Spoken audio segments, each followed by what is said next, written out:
মৰমৰ ছাত্ৰ ছাত্ৰীসকল, আজি আমি দ্বিতীয় শ্ৰেণীৰ অসমীয়া পাঠ্যপুথিত থকা অধ্যায় নম্বৰ হৈছে ৮ আৰু অধ্যায়টোৰ নাম হৈছে ঋতু। এইখন আজি আমি আলোচনা কৰিম।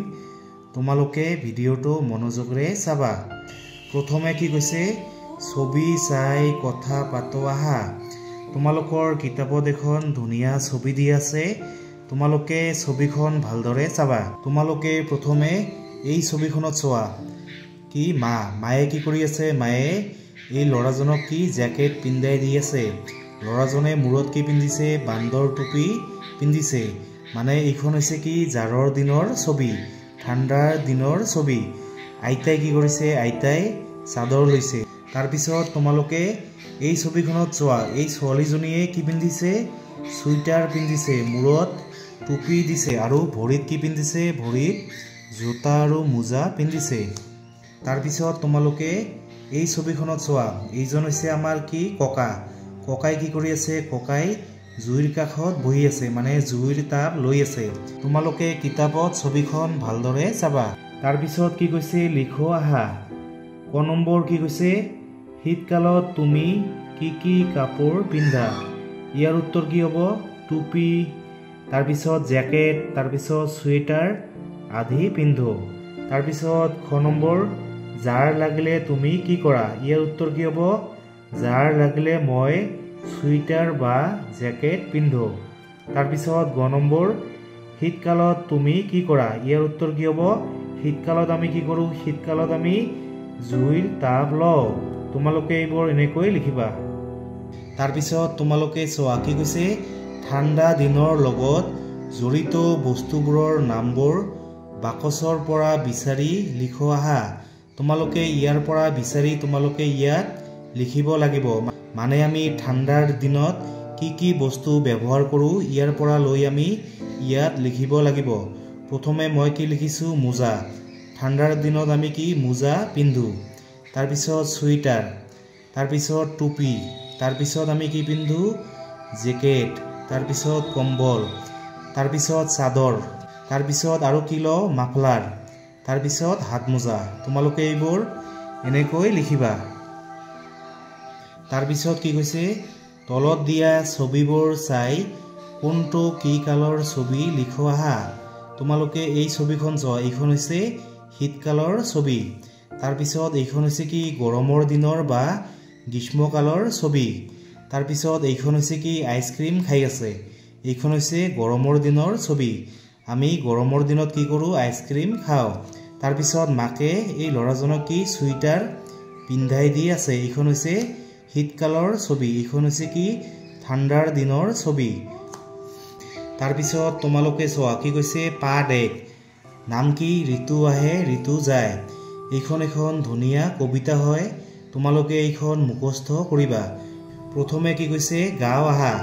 এইখন তোমালোকে পঢ়িবা। কি কৈছে?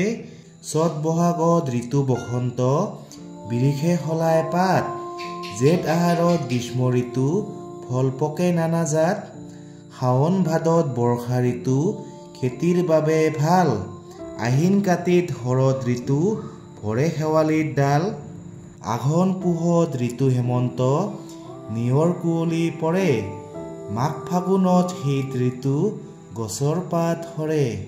তোমালোকে এইখন এনেকৈ পঢ়ি মুখস্থ কৰিবা। 12 মাহৰ নামবোৰ ইফালৰ পৰা লিখো আহা। প্ৰথমে এইটো হৈছে বহাগ, তাৰপিছত জেঠ, তাৰপিছত আহাৰ, তাৰপিছত শাওণ, তাৰপিছত ভাদ, আহিন, কাতি, তাৰপিছত হৈছে আঘোণ, তাৰপিছত পুহ, তাৰপিছত মাঘ, তাৰপিছত ফাগুন আৰু শেষত হৈছে কি চ'ত। তোমালোকে এইবোৰ এনেকৈ লিখিবা। আৰু তোমালোকৰ যাৰ যাৰ 12 মাহৰ নাম মুখস্থ হোৱা নাই, তোমালোকে এইবোৰ মুখস্থ কৰিবা। তাৰপিছত কি কৈছে? গাওঁ আহা। তোমালোকে এইখন ধুনীয়াকৈ গাবা। কি কৈছে?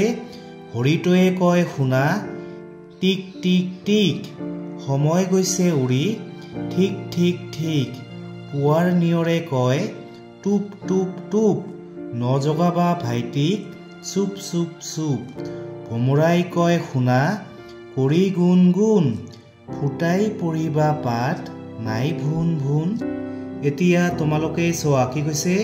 শুনো আহা এইখন তোমালোকে নিজে বানান কৰি কৰি পঢ়িবা কি কৈছে কাকো তুচ্ছ বুলি ভাবি নলবা কাকো তাচ্ছিল্য কৰিব নালাগে সদায় পৰিষ্কাৰ পৰিচ্ছন্ন হৈ থাকিব লাগে ইচ্ছা কৰিলে সকলো কাম কৰিব পাৰি তোমালোকে এইখন বানান কৰি কৰি নিজে পঢ়িবা তাৰ পিছত তোমালোকে চোৱা কি কৈছে পঢ়ো আহা তোমালোকে প্ৰথমে ইয়াত চোৱা এইটো হৈছে প্ৰথম ছ আৰু এইটো হৈছে দ্বিতীয় ছ মানে প্ৰথম ছ আৰু দ্বিতীয় ছ এই দুটা একেলগে হৈ কি হয় প্ৰথম ছয় ছয়ত ছ এইটো হৈছে কি প্ৰথম ছয় ছয়ত ছ তোমালোকে ইয়াত চোৱা এইটো হৈছে দন্তেত ত ধস্যউকাৰে তু আৰু প্ৰথম ছয় ছয়ত ছ কি হয় তুচ্ছ এইটো হৈছে হস্যই আৰু প্ৰথম ছয় ছয়ত ছ তাতে আকাৰ কি হয় ইচ্ছা এইটো হৈছে উচ্ছেদ আৰু এইটো হৈছে কি বিচ্ছেদ তোমালোকে এইবোৰ বানান কৰি পঢ়িবা